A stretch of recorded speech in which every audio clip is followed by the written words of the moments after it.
आज हम एक बहुत ही इम्पोर्टेंट टॉपिक डीएनए फिंगरप्रिंटिंग को डिटेल में समझेंगे।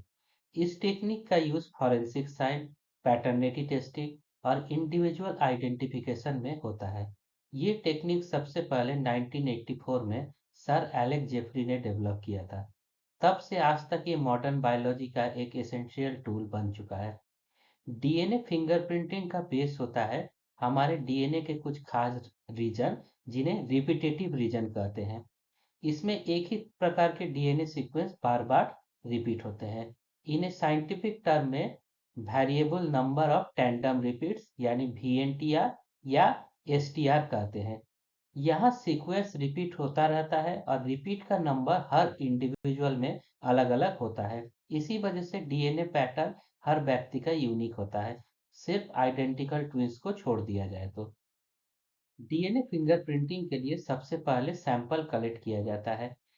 इससे डीएनए आइसोलेट किया जाता है। ये सैंपल ब्लड हो सकता है, हेयर रूट हो सकता है, सलाइवा हो सकता है या कोई भी बॉडी फ्लूइड हो सकता है।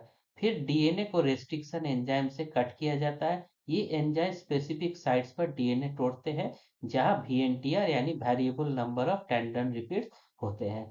नेक्स्ट स्टेप होता है जेल इलेक्ट्रोपोरेसिस। यहाँ पर टूटे हुए डीएनए फैब्रिक उनकी साइज के हिसाब से सेपरेट किए जाते हैं।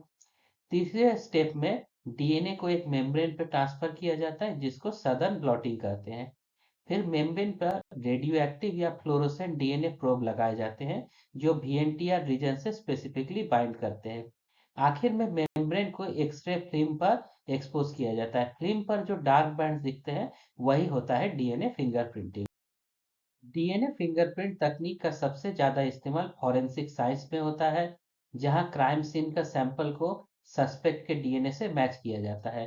पैटर्निटी और मैटरनिटी टेस्टिंग में भी ये एक हाईली एक्यूरेट टेक्निक है। वाइल्ड लाइफ कंजर्वेशन हो या मिसिंग पर्सन आइडेंटिफिकेशन हो, पॉपुलेशन जेनेटिक्स हो और जेनेटिक डिजीज डायग्नोसिस में भी इसका बहुत इंपॉर्टेंट रोल होता है। Thank you.